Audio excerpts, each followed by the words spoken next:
السلام عليكم ورحمة الله وبركاته، عاملين إيه؟ إن شاء الله هنعمل مع بعض النهاردة طريقة الممبار، طريقة حلوة جدًا، جدًا، وكمان طعمه مش قادرة أقول لكم عامل إزاي، وإزاي نطلّع منه برضه شوربة حلوة جدًا. وهنعمل مع بعض الحواوشة. طبعًا أنا معتمدة الطريقة بتاعتي ديّة في الحواوشي، مش باشتري عيش جاهز، باعمله أنا، باعجنه من أول لامّا للتسوية. وهتشوفوها دلوقتي، جربوها هتعجبكم، وإن شاء الله مش هتشتروا عيش تاني خالص للحواوشي، وهتعمليها عندكم في البيت بكل سهولة، وطريقتها سهلة جدًا. أول حاجة كده معايا لحمة مفرومة، طبعًا الكمية اللي أنت حاباها، كمان فرمت فلفل أخضر، لو عندك أحمر افرمي أحمر أو أحمر وأخضر، أو الموجود عندك اعمليه برضه. وكمان بصل فرمته في الكبة كده، وكمان حتة من اللية لو ما فيش عندِك ليا، لو عندِك حتّة دهنة برضه ضيفيها ما فيش مشكلة.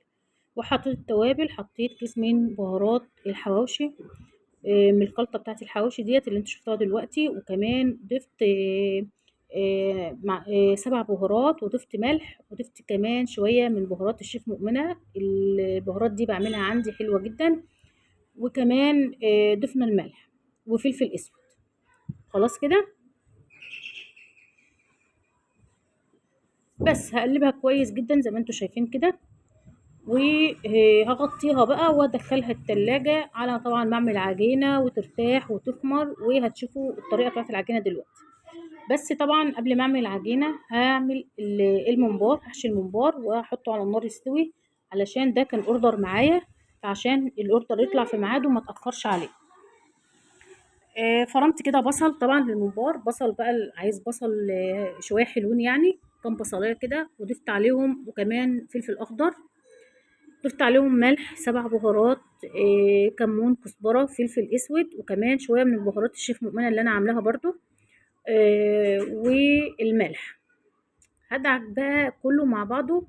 لو عندك رشة قرفة ضيفي. طبعا الرز معايا هعمله على قد الممبار. انت الرز والحشوة بتاعتك هتعمليها على قد الممبار اللي انت هتحشيه. بعد كده همسك بقى الرز كده مع البصل والتوابل اللي احنا ضفناها، وهبتدي اقلبه جدا.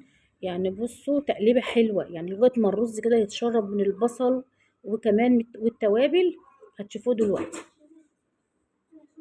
شايفين اصلا شكل الرز قبل، يعني قبل ما احط الطماطم وقبل ما احط اي حاجه، ما شاء الله. المفروض نضيف بابريكا، بس البابريكا عندي خلصانه، ببقى اجيب بابريكا مدخنه من العطاره، اقول له بس عايزه بابريكا مدخنه. بتدي طبعا طعم وريحة حلوة جدا، بس لقيتها خلصانة عندي فما ضفتش.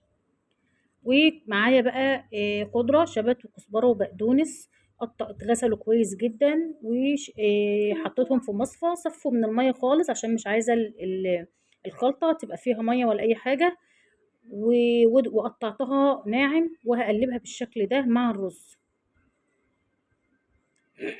تمام كده. وهنا بقى هنضيف عصير طماطم مضروب في الكبة ناعم كده، وهضيفه كده على الخلطة بتاعة الممبار. بصوا الطماطم كانت عندي قليلة، فأنا هضيف كمان شوية صلصة. انت لو عندك طماطم تكفي اعملي طماطم بس. دي طماطم أنا كنت مفرزاها معاكم قبل كده برضو في القناة، عندكم الفيديو بطريقة تفريز الطماطم الصلصة. فهضيف بقى منها شوية، وهقلب بقى الخلطة الجميلة القمر اللي انتوا شايفينها ديت، هقلبها كويس. ما ننساش بقى نضيف كده شوية من الزيت.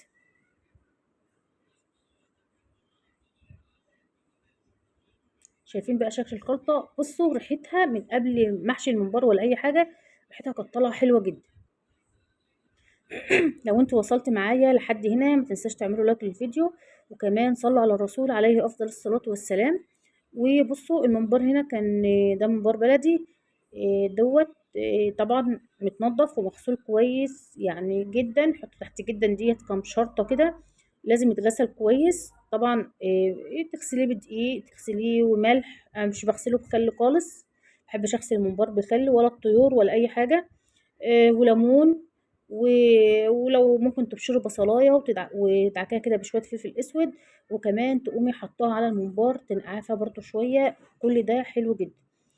هبتدي بقى افتح كده الممبار بالشكل ده بالصابعين اللي هما اللي انتوا شايفينهم دول كده. وهبتدي احشي الممبار. بصوا ما تزودوش الحشو، يعني قللوا كميه الرز على قد ما تقدروا، عشان على ما يستوي يكون الممبار شكله حلو معاكم، ما يكونش تخين قوي وتيجي تاكلي كانك بتاكلي في رز. فاهميني؟ فزي ما انتوا شايفين يعني، يبقى معاكم كأن الرز جوه الممبار تكون قليل جدا.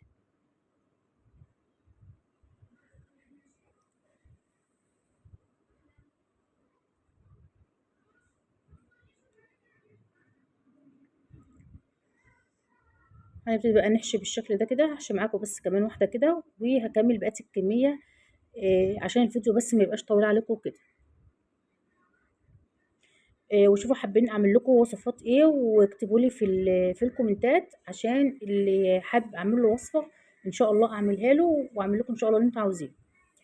نحشي بقى الممبار بالشكل ده زي ما قلت لكم، ما تكتروش رز عشان على الممبار ما يستوي ما يبقاش تخين قوي وكأنك بتاكلي في رز، ويبقى يعني كده الحشو بتاعه يبقى مظبوط كده، وتاكليه ما تشبعيش منه. طبعا انا كنت حطيت ميه للممبار على النار تغلي، وهخلص الممبار واحطه في الميه على طول. الميه كانت غلت زي ما انتم شايفين كده، هبتدي بقى كده انزل فيها الممبار.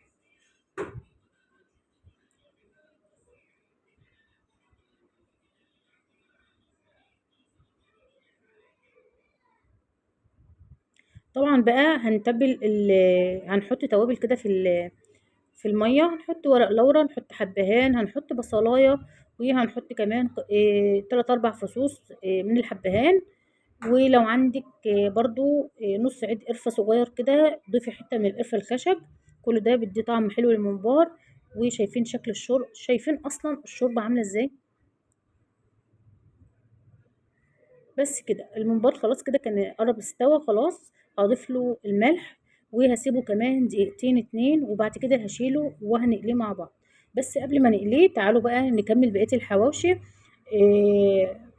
ونسويها ونشوف هنكمل نعمل عجينة. طبعا انا كنت عجنت العجينة وسبتها خمرت، وكمان قطعتها يعني كورتها بالشكل ده على قد انا بعمل لكل رغيف حواوشي بعمل له رغيف يعني كورتين من دول. تمام. كورة تحت يعني واحدة بفردها كده وبحط فيها الحشو، وبعد كده بفرد التانية وبحط فوق منها وبقفل زي ما انتوا هتشوفوا دلوقتي. العجينة هتلاقوها موجودة على القناة في فيديو مخصوص للحواوشي، فهتلاقوها موجودة. لو حابين تشوفوه خشوا على القناة وهتلاقوا ان شاء الله الفيديو. على الرخامة، طبعا الرخامة نضيفة ومغسولة وتمام زي الفل. هدهن دهنة من الزيت وابتدي كده افرد العجين.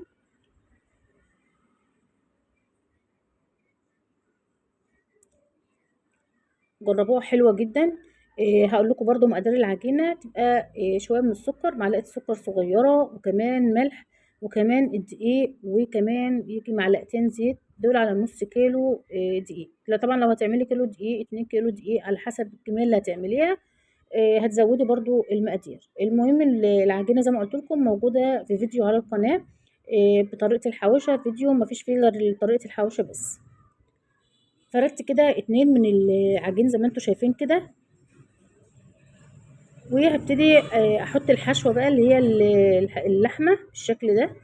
على فكره مش ممكن تحشوها لحمه مفرومه بس، ممكن تحشوها اي حشوه تانية، اي حشوه انتوا حابينها. ممكن تعملوا شاورما لحمه، ممكن تعملوا شاورما فراخ وتسووها، بس اهم حاجه تسووها الاول وبعد كده تضيفوها.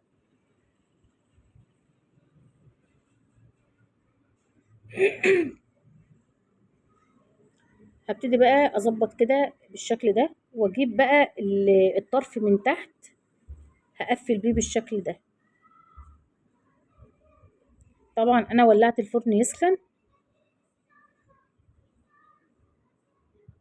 والصينية اللي هاضيف فيها الحواوشي طبعًا هاحط فيها شوية معلقة من السمنة وشوية من الزيت، وافردهم في الصينية كده كويس، والحواوشي اللي تخلص هاحطها في قلب الصينية. خلاص أنا قفلت كويس زي ما انتم شايفين كده ما شاء الله. هابتدي بقى افرد الرغيف كويس.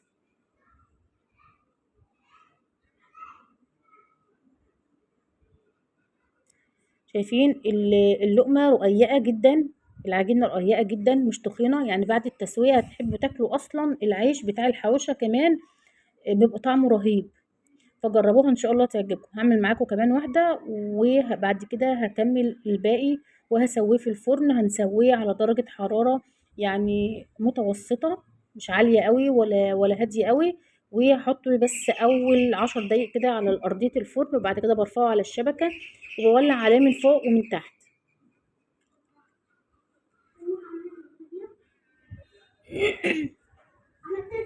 هقفل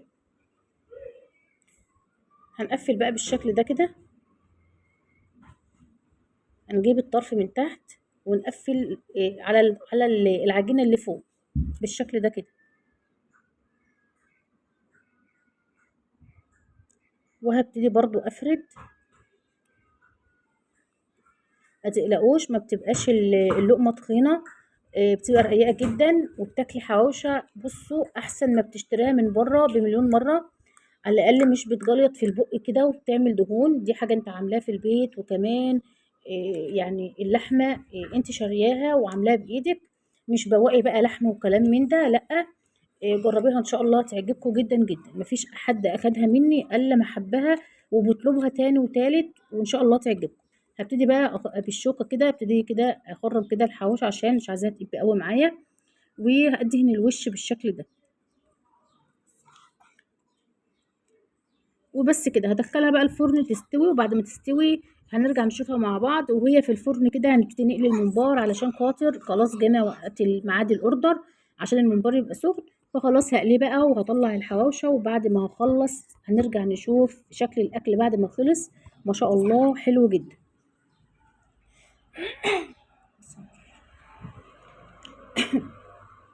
طبعا النور كان قطع بقى وانا دلوقتي كنت شغاله في الضلمه. فطبعا مش هينفع ان انا ما اكملش الاكل. فوقفنا برضو وكملناه. مش عارفه اقول لكم بقى الجو كان عامل ازاي، كان صعب جدا. فالحمد لله كل واحد بيجري على لقمة عيشه علشان خاطر ولاده وبيته. فالحمد لله الحمد لله. فخلاص كده الاوردر كان خلص. الحوشه بعد ما طلعت من الفرن شايفين لونها تحفه، وواخده لون حلو جدا من تحت ولون من فوق، واللحمه مستويه والعيش مستوي. جربوها بالطريقه ديت هتعجبكم ان شاء الله.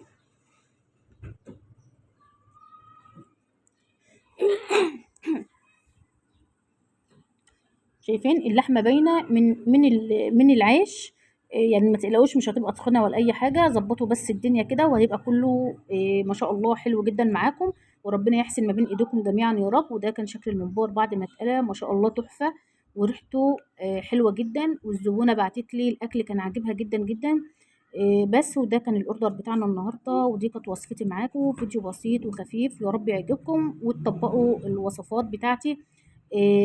وما تنسوش تعملوا لايك للفيديو وتشتركوا في القناة. واشوفكم في فيديو جديد. مع السلامة.